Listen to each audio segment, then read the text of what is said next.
NDA की शानदार तीसरी विजय हुई है। 1962 के बाद में तीसरी बार लगातार कोई प्रधानमंत्री बने हैं तो आदरणीय नरेंद्र मोदी जी बने हैं, उनको सच प्रणाम। भूपेश बघेल राजनांदगांव विधानसभा से तकरीबन 60,000 वोटों से पीछे रह जाएंगे। दाऊ जी, आज आपकी भविष्यवाणी सही साबित हुई है, क्या कहना चाहेंगे? राजनांदगांव की जनता का आशीर्वाद रहा कि उन्होंने एक ऐसे व्यक्ति को यहाँ हराया है जो अभी 6 महीने पहले यहाँ का मुख्यमंत्री था और दुर्ग छोड़ करके वो यहाँ लड़ने आया था। और राजनांदगांव की जनता ने बता दिया कि इस राजनांदगांव की माटी में, इस राजनांदगांव के संस्कारधानी माटी में ऐसे अहंकारियों का कोई स्थान नहीं। सांसद संतोष पांडे की आज आभार रैली निकली है और सांसद संतोष पांडे की सबसे बड़ी जीत मानी जा रही है, खासकर विधानसभा क्षेत्रों से 57,000 से अधिक की लीड है और इसमें राजनांदगांव के लोकल भाजपा कार्यकर्ताओं का नेता का सबसे अहम योगदान माना जाता है। हमारे साथ भाजपा कार्यकर्ता भी है, हरीश गांधी सर है। सर, क्या कहना चाहेंगे? 57,000 की लीड मिली है राजनांदगांव। बहुत शानदार लीड है, लगभग 44,411 की लीड है। ऐतिहासिक पूर्व मुख्यमंत्री जी को हराया उन्होंने और ऐतिहासिक जीत है ये, और इसी का रैली निकला जा रहा है। अब बहुत शानदार रैली यहाँ पे निकली है और राजनांदगांव की जनता ने भरपूर आशीर्वाद दिया संतोष पांडे जी को। जो राम को लाए हैं हम उनको लाएंगे, भारत में फिर से हम भगवा लहराएंगे। एनडीए की शानदार तीसरी विजय हुई है।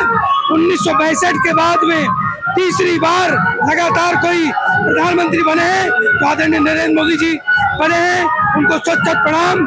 संतोष पांडे जी को प्रणाम। ये पूरे कार्यकर्ताओं की जीत है। जय श्री राम। सांसद संतोष पांडे को जिताने में सबसे अहम भूमिका नीलू शर्मा की रही है और भाजपा के दिग्गज नेता माने जाते हैं। 57,000 वोट से अधिक लीड रही है विधानसभा में, सबसे प्रमुख योगदान आपका माना जा रहा है, क्या कहना चाहेंगे? देखिए, राजनांदगांव लोकसभा की जनता ने इस बार इतिहास रचा है।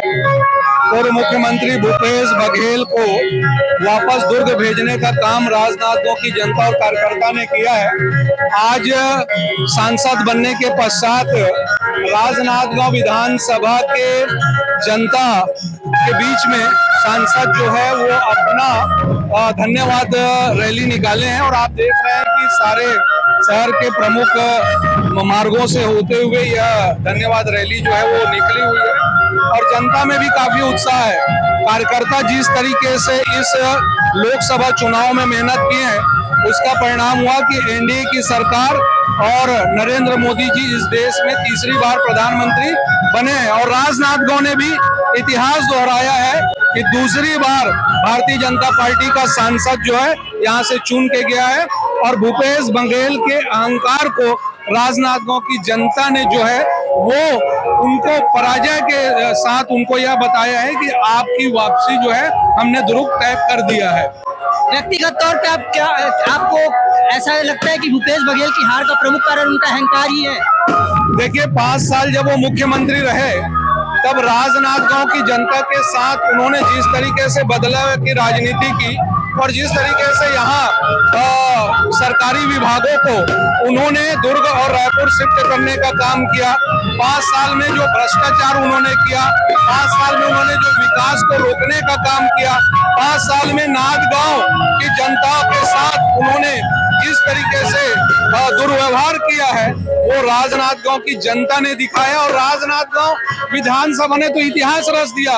57,000 से अधिक लीड इस बार राजनांदगांव की जनता ने दिया है और भूपेश बघेल जी को यह एहसास राजनांदगांव की जनता ने बताया कि यहाँ जिस तरीके से आपने बदलापुर की राजनीति की थी ये उसका परिणाम है और उनको दुर्ग वापस जो है वो भेज दिया गया। बहुत बहुत बधाई आपको, धन्यवाद जी। आपको भी बहुत बहुत बधाई, बहुत बहुत शुभकामनाएं। देख सकते हैं बीजेपी नेताओं का कहना है कि भूपेश बघेल को उसका अहंकार हराया है और भी लोगों से नेताओं से बातचीत करने की कोशिश करेंगे। वीडियो में बने रहिए। लोकसभा चुनाव हो या विधानसभा चुनाव, पर्दे के पीछे जो अहम भूमिका निभाते हैं, लगातार पसीना बहाए आ रहे हैं, पूर्व सांसद अभिषेक सिंह जी है।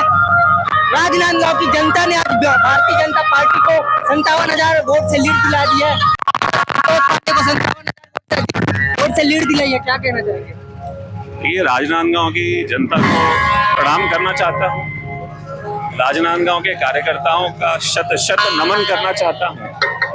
इस महत्वपूर्ण और बेहद कठिन चुनौती में जिस तरीके से राजनांदगांव ने संस्कारधानी की ताकत दिखाई, उससे ये तो सिद्ध हो गया कि राजनांदगांव में आशीर्वाद उसी को मिलता है जो राजनांदगांव की सेवा और लोगों के दिल में जुड़कर काम कर सकता है।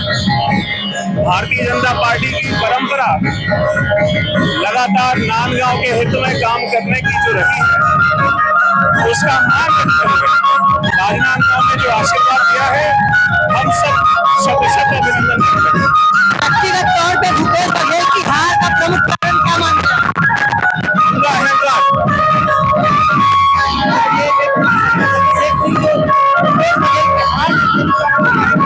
वास्तव में अभी तक राजनांदगांव की जीत इतिहास में दर्ज हुआ है।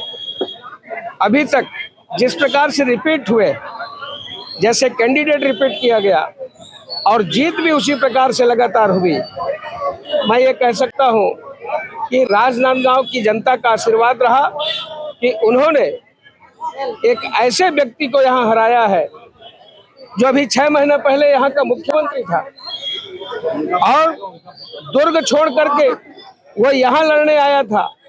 राजनांदगांव ने बता दिया कि न तो प्रदेश के मुख्यमंत्री के लायक रहे, न अब लोकसभा के लायक रहे, न तो जिले के लायक रहे, अब केवल पाटन के विधायक के लायक रहे। ये यहाँ की जनता ने संदेश दिया है और अनेक ऐसे काम हैं, रोड मैप तैयार है पूरे देश के लिए। माननीय मोदी जी के नेतृत्व में बहुत सारे काम सब प्रदेशों के लिए, जिसे हम सब मिलकर के करें। राजनांदगांव में आप डॉक्टर रमन सिंह को भूल गए और राजनांदगांव की मीडिया को भूल गए। आपने खुद कहा प्रदेश की मीडिया और देश की मीडिया, तो राजनांदगांव की मीडिया मैं रमन सिंह को कैसे भूल गए? राजनांदगांव की मीडिया का माननीय डॉक्टर रमन सिंह जी का जितना आभार व्यक्त करूं वो कम। केंद्रीय मंत्रिमंडल में शामिल कैसे वंचित हो गया? हमारे यहाँ कार्यकर्ता को जो दायित्व दिया जाता है उस दायित्व का पालन करते हैं। भूपेश बघेल के लिए कोई आखिरी मैसेज देना चाहेंगे? भूपेश बघेल के लिए कोई मैसेज नहीं देना है।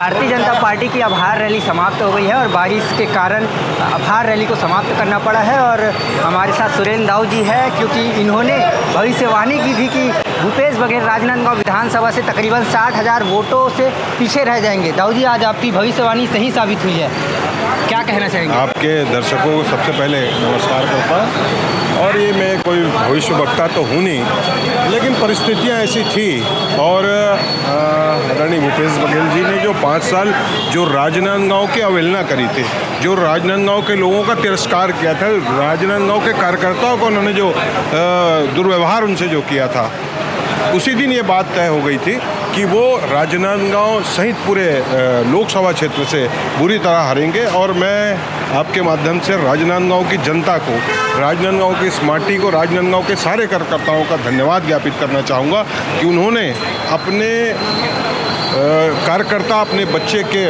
अपने भाई और अपने पास के लोगों के अपमान का बदला लिया।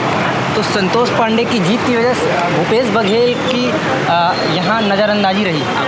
नहीं, मैं संतोष पांडे जी चुनाव जीते हैं, मैं उनको आपके माध्यम से उनको मैं बहुत बहुत बधाई देना चाहता हूं। लेकिन ये लड़ाई, चूँकि मेरी लड़ाई थी, व्यक्तिगत तौर से अगर कहें, और कोई उनसे व्यक्तिगत तो ऐसी लड़ाई है नहीं, लेकिन हाँ कुछ वैचारिक मतभेद थे और उन्हीं वैचारिक मतभेद को लेकर हमने वो लड़ाई लड़ी थी। और मैं फिर से एक बार धन्यवाद करना चाहूँगा राजनांदगांव के लोगों का कि उन्होंने उनका मेरा भरपूर साथ दिया, भरपूर उत्साहवर्धन किया और राजनांदगांव की जनता ने बता दिया कि इस राजनांदगांव की माटी में, इस राजनांदगांव के संस्कारधानी माटी में ऐसे अहंकारियों का कोई स्थान नहीं। आपने कांग्रेस पार्टी से अलग मोड़ तो ले लिया है, लेकिन लोग के मन में ये जिज्ञासा है कि दाऊ जी की आगे की रणनीति क्या रहने वाली है? देखिए, मैंने एक संघर्ष का रास्ता चुना है।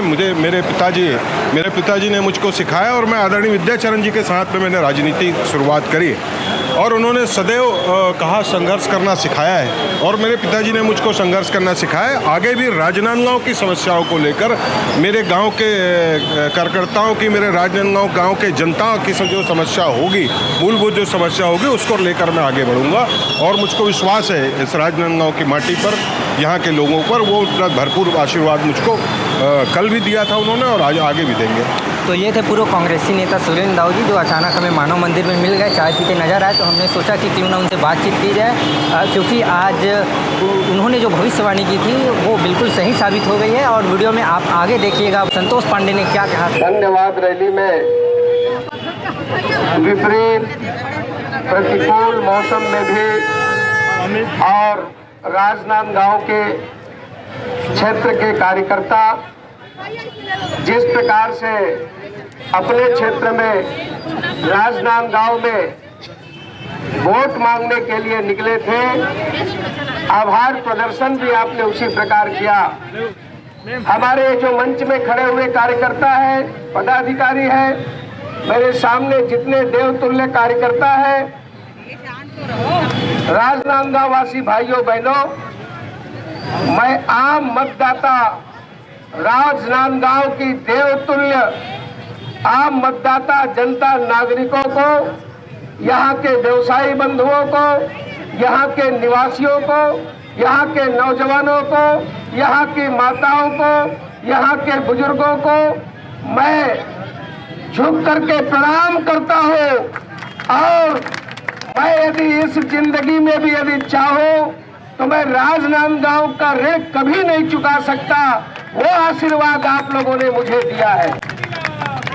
आज इस मंच पर ऐसे लोग उपस्थित हैं, आदरणीय श्री अशोक शर्मा जी, सम्माननीय श्री खूबचंद पारक जी, सम्माननीय श्री सुरेश जलाल जी, सम्माननीय पूर्व सांसद माननीय मधुसूदन जी और पूर्व सांसद आदरणीय श्री अभिषेक सिंह जी, हमारे मंच पर भाई दिनेश जी, भाई नीलू जी, भाई भरत जी, भाई राम जी भारती जी और जितने भी यहाँ के तीनों मंडल के ऐसे मंडल के अध्यक्ष भाई रायजादा जी, भाई लहरवानी जी, भाई रोहित चंद्राकर जी, और मैं ये तो केवल नाम लिया जो पदाधिकारी है, किंतु जो पदाधिकारी नहीं भी है, ऐसे लोगों ने अपना इतना परिश्रम किया है, अपना पसीना बहाया है कि भरी दोपहरी में, मैं एक नाम भूल गया था, माफ करेंगे, हम सबके जिला के अध्यक्ष माननीय श्री रमेश पटेल जी, और साइज असल में मेरे ही साइज का है ना, थोड़ा से हम लोग गुम हो जाते हैं कभी। माननीय रमेश पटेल जी जो हमारे जिला के अध्यक्ष, और जितने भी मेरे मंच में इस खड़े हैं, मेरे सामने खड़े हैं, ऐसे सभी देवतुल्य कार्यकर्ताओं का मैं अभिनंदन करता हूं, नमन करता हूं। मैं कृतज्ञता के जितने भी शब्द कहो भाइयों बहनों वो कम है। मैं आपसे केवल इतना ही कहना चाहूंगा कि आपने जो किया है, आपने जो ये जीत दी है भारतीय जनता पार्टी को, ये मैं कह सकता हूं कि छत्तीसगढ़ में ही नहीं देश में इस जीत की गणना हो रही है, ये राजनांदगांव की जनता के बदौलत है। राजनांदगांव की जनता ने आशीर्वाद दिया है। क्या प्रदेश की मीडिया, क्या देश की मीडिया, सब लोगों का निगाह यदि कहीं था तो 10 जनपद का एटीएम, यहाँ का प्रत्याशी, उसके तरफ था ध्यान, आपने उसे परास्त किया है। मैं आप सबको प्रणाम करता हूँ। भाइयों बहनों, आज की तारीख में जो सब प्रकार से एक संविधान में रहा हुआ संवैधानिक शपथ लेकर बैठा व्यक्ति जिस भाषा में बात करता है, उस भाषा को कोई भी सभ्य समाज उसे पसंद नहीं करता, बर्दाश्त नहीं करता। आप लोगों ने सबक सिखाया है। मुखिया मुखसो चाहिए, किंतु जो देश का व्यवहार राजनांदगांव से उन्होंने किया, उसका पाई पाई का हिसाब आपने किया। भरी दोपहरी में, भरी गर्मी में यहाँ की जनता, यहाँ के कार्यकर्ता प्रचार ही नहीं किए, वोट डालने के लिए लाइन में लग करके वोट डाले, केवल इसलिए कि उस व्यक्ति को हराना है, उस व्यक्ति को परास्त करना है। आज भारतीय जनता पार्टी भी उस चिलचिलाती धूप में आप निकले। मैं जितना भी कहूंगा वो कम है, वो शब्द नहीं है। मैं आप सबके प्रति आभार व्यक्त करता हूँ, धन्यवाद देता हूँ, कृतज्ञता ज्ञापित करता हूँ। आप सबका स्नेह बना रहे। मित्रों, एक राष्ट्र की विचारधारा को लेकर के चल रही पार्टी, राष्ट्र के नायक माननीय नरेंद्र मोदी जी को ये धन्यवाद आपने दिया है। ये धन्यवाद उस महानायक के लिए है। मैं आप सबको पुनः प्रणाम करते हुए मैं यही अपनी बात को समाप्त करता हूँ।